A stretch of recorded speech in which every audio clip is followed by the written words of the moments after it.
KWA operator അഥവാ Kerala water അതോറിറ്റിയുടെ operator തസ്തികയിലേക്ക് ഒരുപാട് എൻക്വയറി സെൻറ്ററിലേക്ക് വരാറുണ്ട്. എപ്പോഴായിരിക്കും ഈ എക്സാമിൻ്റെ ഒരു നോട്ടിഫിക്കേഷൻ വരാൻ സാധ്യതയുള്ളത്, എങ്ങനെയായിരിക്കും ഈ ഒരു എക്സാം, എത്രത്തോളം ആളുകൾക്ക് പോസ്റ്റിംഗ് കിട്ടാൻ ചാൻസ് ഉണ്ട്, അങ്ങനെ ഒരുപാട് സംശയങ്ങൾ എൻട്രിയിലേക്ക് ഈ ഒരു പോസ്റ്റുമായി ബന്ധപ്പെട്ട് വരാറുണ്ട്. അപ്പോൾ അതിനൊരു കൃത്യമായിട്ടുള്ള നിങ്ങൾക്കൊരു സൊല്യൂഷൻ ആയിരിക്കും ഈ ഒരു വീഡിയോ എന്ന് പറയുന്നത്. അപ്പോൾ KWA ഓപ്പറേറ്റർ എക്സാം എഴുതാൻ പോകുന്ന എല്ലാ സുഹൃത്തുക്കളിലേക്കും ഈ ഒരു വീഡിയോ നിങ്ങൾ ഷെയർ ചെയ്ത് കൊടുക്കാം. അപ്പോൾ KWA ഓപ്പറേറ്റർ എന്ന് പറയുന്ന തസ്തികയിലേക്ക് നിലവിലൊരു റാങ്ക് ലിസ്റ്റ് ഉണ്ട്. നിങ്ങൾക്ക് എല്ലാവർക്കും അറിയാവുന്ന ഒരു കാര്യമാണ്. KWA ഓപ്പറേറ്റർ നിലവിലൊരു റാങ്ക് ലിസ്റ്റ് ഉണ്ട്. അപ്പോൾ അതിൽ എത്രത്തോളം അഡ്വൈസുകൾ പോയിട്ടുണ്ട് എന്നുള്ളതാണ് നിങ്ങളെല്ലാവരെയും ഈ ഒരു എക്സാമിലേക്ക് ഏറ്റവും കൂടുതൽ അട്രാക്ട് ചെയ്യിക്കുന്നത് എന്നുള്ളതാണ്. 527 അഡ്വൈസുകൾ ഇതിനോടകം പോയിട്ടുണ്ട് എന്നുള്ളതാണ്. ലാസ്റ്റ് അഡ്വൈസ് പോയിരിക്കുന്നത് 18/8/2025 കഴിഞ്ഞ മാസമാണ് എന്ത് ചെയ്തിട്ടുള്ളത്, ഈ ഒരു അഡ്വൈസ് പോയിട്ടുള്ളത്. അതായത് 527 ആളുകൾക്ക് എന്ത് ചെയ്തിട്ടുണ്ട്, ഇതിനോടകം അഡ്വൈസ് പോയിട്ടുണ്ട്. ഇനിയും ഒരുപാട് ആളുകൾക്ക് അഡ്വൈസ് ലഭിക്കാൻ സാധ്യതയുള്ള ഒരു പോസ്റ്റ് തന്നെയാണിത്.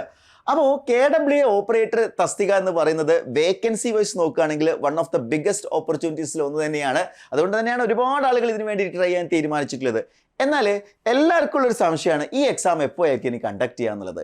അതായത് ഇതിൻ്റെ പുതിയൊരു നോട്ടിഫിക്കേഷൻ എപ്പോൾ വരും എന്നുള്ളത്. അപ്പോൾ അതിനെക്കുറിച്ച് നമുക്കൊന്ന് ഡീറ്റെയിൽഡ് ആയിട്ട് അനലൈസ് ചെയ്യേണ്ടതായിട്ടുണ്ട്. അപ്പോൾ ഈ ഒരു എക്സാം നമ്മൾ നോക്കുകയാണെന്നുണ്ടെങ്കിൽ ഇതിൻ്റെ ഒരു റാങ്ക് ലിസ്റ്റ് വന്നിട്ടുണ്ടായിരുന്നത്, ഇതിൻ്റെ rank list brought into force with effect from 7/2/2023 okay. അപ്പോൾ 2023 ഈ ഒരു എക്സാമിൻ്റെ റാങ്ക് ലിസ്റ്റ് നിലവിൽ വന്നിട്ടുള്ളത്. അപ്പോൾ സ്വാഭാവികമായിട്ടും ഈ ഒരു റാങ്ക് ലിസ്റ്റ് എക്സ്പയർഡ് ആവുക എപ്പോഴായിരിക്കും, 7/2/2026 ഈ എക്സാം എന്ത് ചെയ്യും, എക്സ്പയർഡ് ആവും. ഇപ്പം ഞാൻ ഈ ഒരു വീഡിയോ ചെയ്യുന്നത് സെപ്റ്റംബറിലാണ് എന്ന് വെച്ചാൽ ഒക്ടോബർ, നവംബർ, ഡിസംബർ, ജാനുവരി, ഫെബ്രുവരി, വെറും 5 മാസമാണ് ഈ എക്സാമിന് മുന്നിൽ. അതായത് ഈ റാങ്ക് ലിസ്റ്റിന്റെ വാലിഡിറ്റി എന്ന് പറയുന്നത് വെറും 5 മാസം മാത്രമുള്ളത്. അപ്പോൾ ഈ ഒരു 5 മാസത്തിനുള്ളിൽ പരമാവധി അഡ്വൈസുകൾ തന്നെ പോകുന്നതാണ് പ്രതീക്ഷിക്കുന്നത്. കാരണം നിങ്ങൾക്ക് എല്ലാവർക്കും അറിയാം, അടുത്ത വർഷം ഇലക്ഷൻ ഒക്കെ നടക്കാൻ പോകുന്ന ഒരു വർഷമാണ്. ഈ ഇലക്ഷൻ നടക്കുന്ന ആ ഒരു വർഷങ്ങളിൽ ഒരുപാട് എന്ത് വരാറുണ്ട്, റിക്രൂട്ട്മെൻറ്റുകൾ, അതായത് PSC റിക്രൂട്ട്മെൻറ്റുകൾ വേഗത്തിൽ കൂടുതൽ പോസ്റ്റിങ്ങിലേക്ക് കൊടുക്കാറുണ്ട്. കാരണം ഗവൺമെൻറ്റിനകത്തൊക്കെ ഹൈലൈറ്റ് ചെയ്യാൻ സാധിക്കുന്ന വളരെ പ്രധാനപ്പെട്ട കാര്യങ്ങളാണ്. സോ അത്തരത്തിൽ കൂടുതൽ അഡ്വൈസുകളൊക്കെ വരാൻ സാധ്യതയുണ്ട്. അപ്പോൾ 5 മാസമാണ് ഈ എക്സാമിൻ്റെ റാങ്ക് ലിസ്റ്റ് എക്സ്പയർഡ് ആവാനുള്ളത്. ഇപ്പൊ പുതിയ മാറിയ കേരള PSC കുറിച്ച് നിങ്ങൾക്കറിയാം. എന്താണ് PSCയുടെ ഏറ്റവും വലിയ മാറ്റം എന്ന് ചോദിച്ചു കഴിഞ്ഞാൽ, പല പോസ്റ്റുകളിലേക്കും റാങ്ക് ലിസ്റ്റ് എക്സ്പയർഡ് ആകുന്നതിന് മുന്നേ തന്നെ പുതിയ എക്സാം നോട്ടിഫിക്കേഷൻ വരിക. ഇങ്ങനെ ഒരു രീതി പണ്ടില്ലായിരുന്നു എന്ന് മാത്രമല്ല, റാങ്ക് ലിസ്റ്റ് എക്സ്പയർഡ് ആയിട്ട് പിന്നെയും 4-5 കൊല്ലം കഴിഞ്ഞിട്ടൊക്കെ ആയിരുന്നു നോട്ടിഫിക്കേഷൻ വരുന്ന ഒരു രീതിയായിരുന്നു കേരള PSC ഉണ്ടായിരുന്നത്. അതിൽ സമ്പൂർണ്ണമായിട്ടുള്ള ഒരു പൊളിച്ചെഴുത്ത് സംഭവിച്ചിട്ടുണ്ട്. അതിപ്പോൾ നമ്മൾ പല എക്സാംസിലും കാണാൻ പറ്റും. ലെക്ചർ ഇൻ പോളിടെക്നിക് എക്സാംസിൽ കാണാൻ സാധിച്ചിട്ടുണ്ട്. അതേപോലെ തന്നെ അസിസ്റ്റന്റ് ഇലക്ട്രിക്കൽ ഇൻസ്പെക്ടർ എക്സാമിൽ കാണാൻ സാധിച്ചു. ഇൻഡസ്ട്രീസ് എക്സ്റ്റൻഷൻ ഓഫീസർ അഥവാ IO എക്സാമിൽ അങ്ങനെ ഒരു ട്രെൻഡ് ഉണ്ടായിരുന്നു. അപ്പോൾ ആ ഒരു ട്രെൻഡ് എന്ത് ചെയ്തിട്ടുണ്ട്, കേരള PSC ഫോളോ ചെയ്തിട്ടുണ്ട്.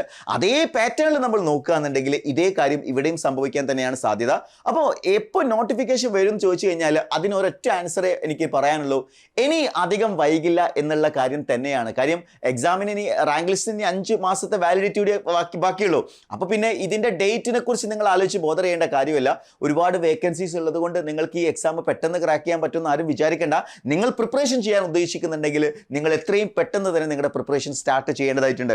അപ്പോൾ ഈ ഒരു എക്സാമിൻ്റെ റാങ്ക് ലിസ്റ്റിൽ വേറെ കുറച്ച് ഇമ്പോർട്ടൻ്റ് ആയിട്ടുള്ള ഡേറ്റ നിങ്ങൾ മനസ്സിലാക്കേണ്ടത്, total candidates in the main list എന്ന് പറയുന്നത് 1051 ആണ്. അപ്പോൾ അത്യാവശ്യം നല്ലൊരു നമ്പർ എന്ത് ചെയ്തിട്ടുണ്ട്, റാങ്ക് ലിസ്റ്റിൽ വന്നിട്ടുണ്ട്. 1051 പേര് ഈ റാങ്ക് ലിസ്റ്റിൽ മെയിൻ ലിസ്റ്റിൽ വന്നിട്ടുണ്ട് എന്ന് കാണാൻ സാധിക്കുന്നുണ്ട്. അപ്പോൾ ഇതിൽ വന്നിരിക്കുന്ന കട്ട് ഓഫ് 46.6 ആണ്. അതായത് ഒരു ITA ലെവൽ പോസ്റ്റ് ആയിട്ട് പോലും കട്ട് ഓഫ് വന്നിരിക്കുന്നത് 46.6 ആണ്. അതുകൊണ്ട് തന്നെയാണ് ഈ എക്സാം എന്ന് പറയുന്നത് ഒന്ന് ശ്രമിച്ചു കഴിഞ്ഞാൽ നിങ്ങൾക്ക് ഈസി ആയിട്ട് ക്രാക്ക് ചെയ്യാവുന്ന ഒരു എക്സാം ആയിട്ട് മാറുന്നത്. ടോപ്പ് സ്കോർ തന്നെ വന്നിരിക്കുന്നത് 82.33 ആണ്.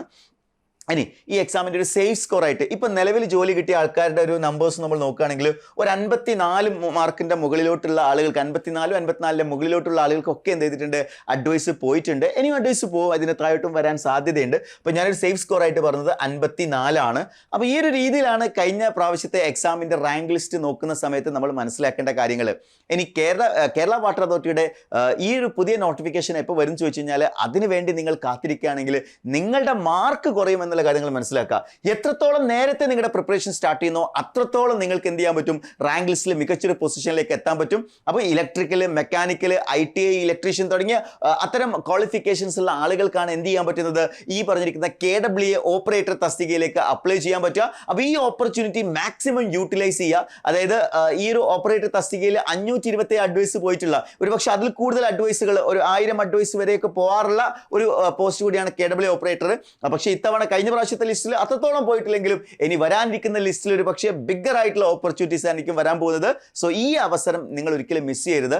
KWA ഓപ്പറേറ്റർ എക്സാമിന് വേണ്ടി പഠിക്കാൻ നിങ്ങൾ ആഗ്രഹിക്കുന്നുണ്ടെങ്കിൽ ഈ ഒരു എക്സാം ക്രാക്ക് ചെയ്യാൻ എൻട്രിയോടൊപ്പം കഴിഞ്ഞ റാങ്ക് ലിസ്റ്റിൽ ഒരുപാട് ഉദ്യോഗാർത്ഥികൾ KWA ഓപ്പറേറ്റർ ആയിട്ട് എൻട്രിയുടെ കോഴ്സിലൂടെ ജോയിൻ ചെയ്ത ആളുകളുണ്ട്. സോ അത്തരത്തിൽ KWA ഓപ്പറേറ്റർ തസ്തികയിലേക്ക് നിങ്ങൾ ആഗ്രഹിക്കുന്നുണ്ടെങ്കിൽ താഴെ കൊടുത്തിരിക്കുന്ന ഗൂഗിൾ ഫോം ഫില്ല് ചെയ്യുക. അതേപോലെ തന്നെ സ്ക്രോൾ ചെയ്തുകൊണ്ടിരിക്കുന്ന നമ്പറിൽ കോൺടാക്ട് ചെയ്താൽ നിങ്ങൾക്ക് കൂടുതൽ ഇൻഫർമേഷൻസ് ലഭിക്കുന്നതായിരിക്കും. അപ്പോൾ നിങ്ങൾ ആഗ്രഹിച്ച സർക്കാർ ജോലി നിങ്ങളിലേക്ക് എത്തട്ടെ. Wish you all the best.